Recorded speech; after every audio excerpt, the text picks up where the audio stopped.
Yeah, I kind of miss the Black Batman. You got to bring that back to the stage soon, Carl. You guys have no fucking idea what we're talking about. It's great shit.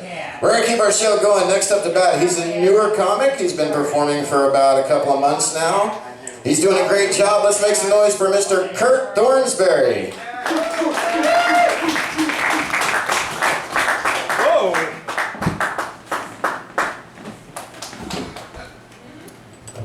Keep it going for the audience. Woo!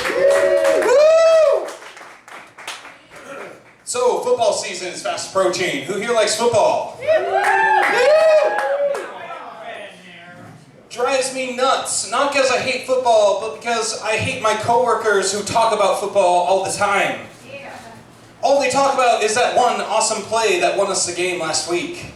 And maybe by Friday, they'll be talking about the awesome play that won us the game the week before.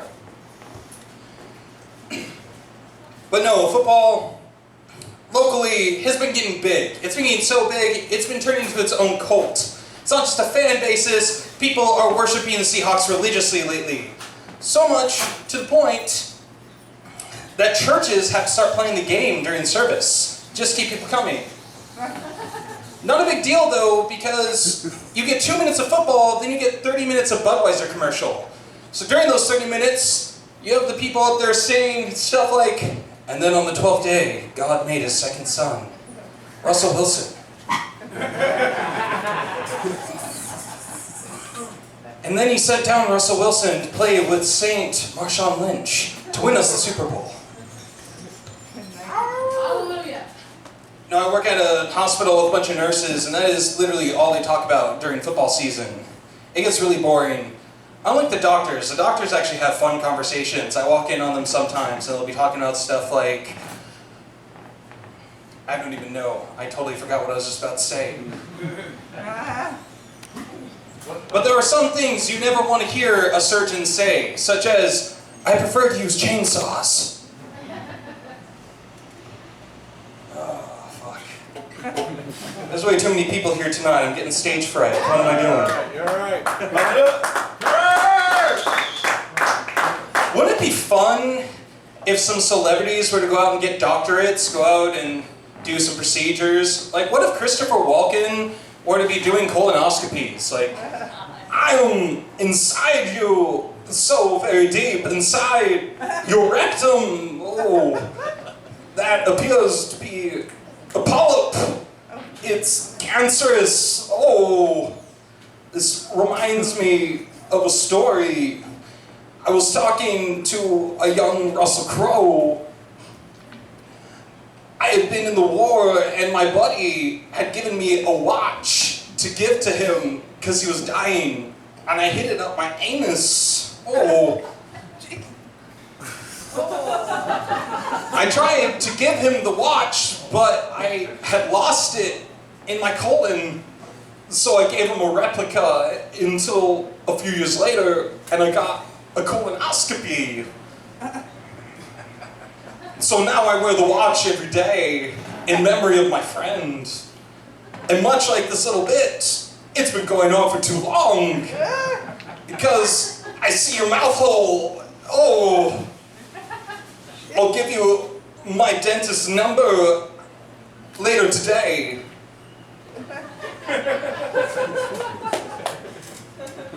I hope you guys are enjoying the show. I've been coming out here every week for the last couple months. And it's gotten to the point where I can predict what the comics are going to say.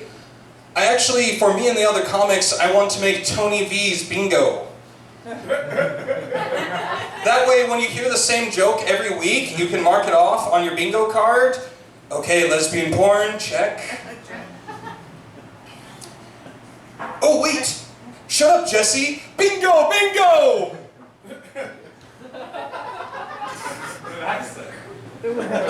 One piece of advice I keep hearing when I get up here, though, is I'm dating women who are way too young. I should date older women. Finally, I took that advice, and it worked out. Thank you, Jesse, for bringing your mom here every week.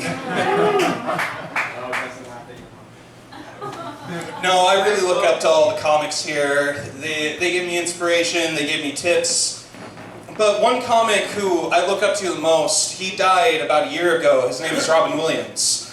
Now, I get up here and make fun of him every week, but I've never done any of his jokes, which I feel like I should do one of his jokes one of these days. So I'm going to do the invention of golf.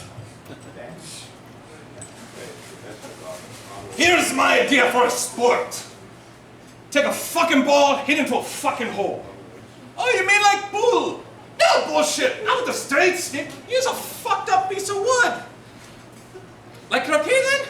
Oh, fuck that croquet. Push shit in the way like trees and bushes and grass and bamboo. Have to walk like a dog with a fucked up broken leg. Swing at the ball with the tire iron. Every time you miss, you feel like you're gonna have a stroke. Fuck, that's what we'll call it. We'll call it a stroke. Because every time you miss, you feel like you're gonna fucking die. And then when you're at the end, just when you think you have hope, put a bull in a sandbox next to it, then you'll drown when you get your ball like that, asshole. And you do it one time. Oh, fuck no! 18 fucking time! That's a game!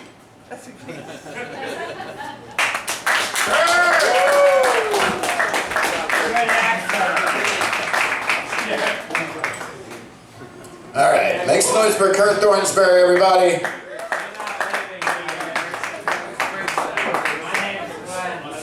Glenn, I can hear you over the entire audience, and I'm not a nice guy tonight, so don't piss me off. We're gonna keep it going. We got another comic coming up to the stage for you guys. I love this comedian. He's very funny. Let's make some noise for Rue.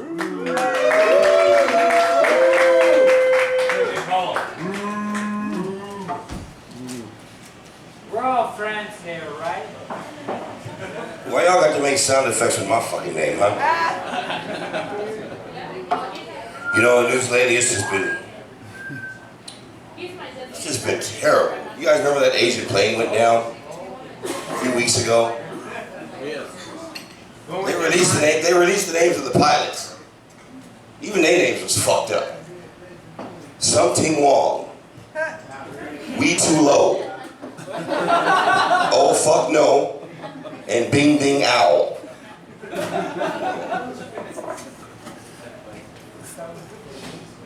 Father's Day just passed a couple weeks ago. You know, and I just recently lost my father. So to top it all off last week, one of our comedians decided to ask the question of what's the worst day in the ghetto? You know what the answer was? Father's Day. That's a fucked up joke. I'm sitting here like, what the fuck you thinking? I'll show you guys what the worst day in the ghetto is.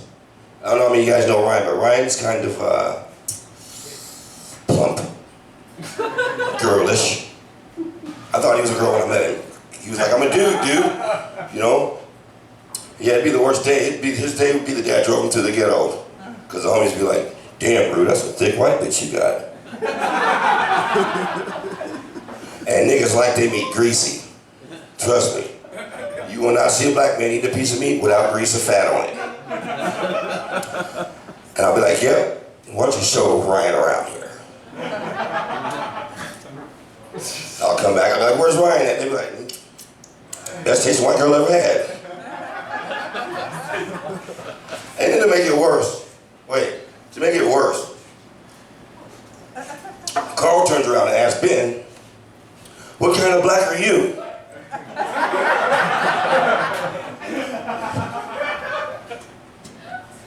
Carl, what the fuck was you thinking about? You know, but then just a few minutes ago, it kind of hit me too. I was thinking, well, damn, what kind of black is he? You know, I was like, well, let's see, where could he go? He couldn't go to Africa. Well, you could go to South Africa because there's more white people there than black people there. But I wouldn't take your ass to the hood. They're like, who is that, Rue? Like, that's my homie. Ben would say something, you know, with that white accent of his. What's up, brother? Like, you better get his ass out here now. Okay, let's go, man. Let's go.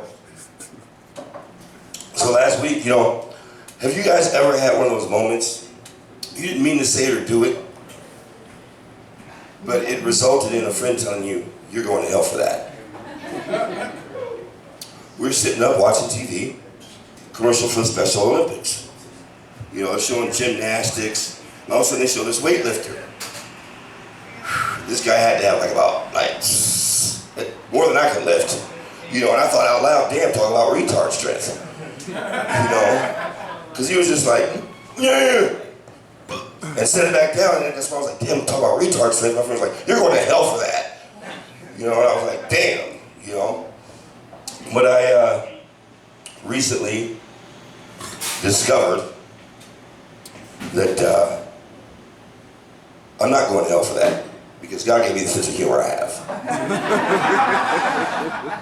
You know, if God wanted me to go to hell for it, he would never give me that sense of humor. You know, I would have did something like, damn, just said it to his face or something, you know, like, damn. But no, you guys have been great. I want to thank you. And good night.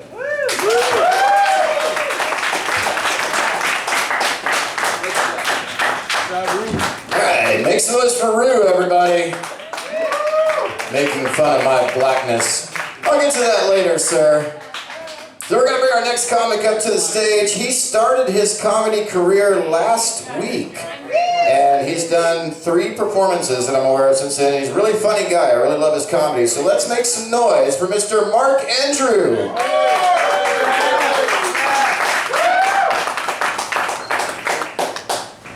Alright, let's hear it for Tony V's. Thanks for letting us be here. So I figured out why everybody's so freaked out about clowns. It's their giant dicks. You've seen those shoes. I lost my job as an air traffic controller. They kept freaking out every time I'd yell, "You sank my battleship!" I love having ADD, except sometimes my brain's like a squirrel out in the middle of an open field. What? Watch out! Oh no! So please, no shiny objects.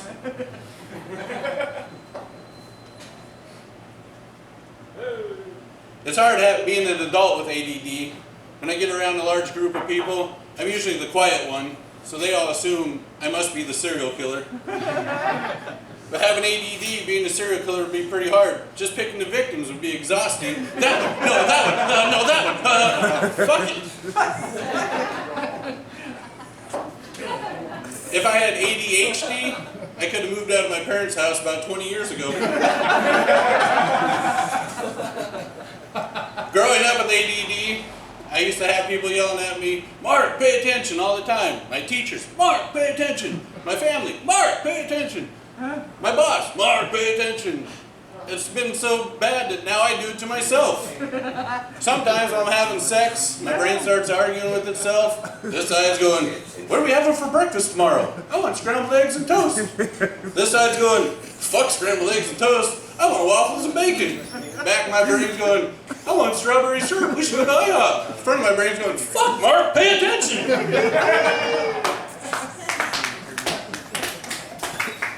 They say ADD is hereditary, but I blame my sister.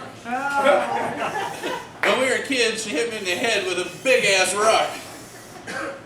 She says it was an accident, but this is the truth. My family was out at the beach one day just playing around in the sun. I'm a little 9-year-old kid just playing in the water. "Oh, look at the crabs. Oh, this is fun." She's back here throwing rocks in, splashing my brother and his friends. I hear, "Mark, what do you do when somebody calls your name?" "Oh, you stand up." "Duck." That's the last thing I remembered for 3 years. I know now, she only yelled "duck" to cover her own ass. Whenever I go golfing and somebody yells "4," I just freeze up like one of those fainting goats. Speaking of goats, anybody else get laid last night?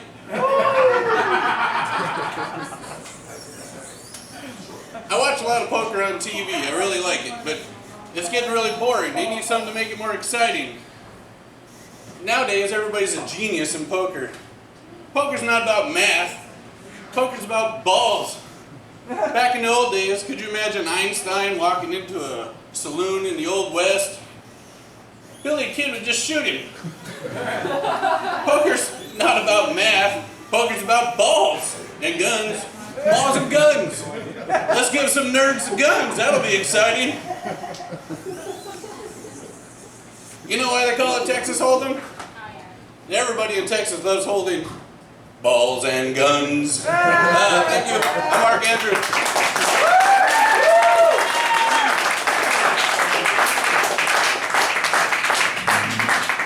All right, ladies and gentlemen, make some noise for Mark Andrew. That is our first block of comics for the evening. We're going to bring our second block up in a little bit for you guys. What do you got?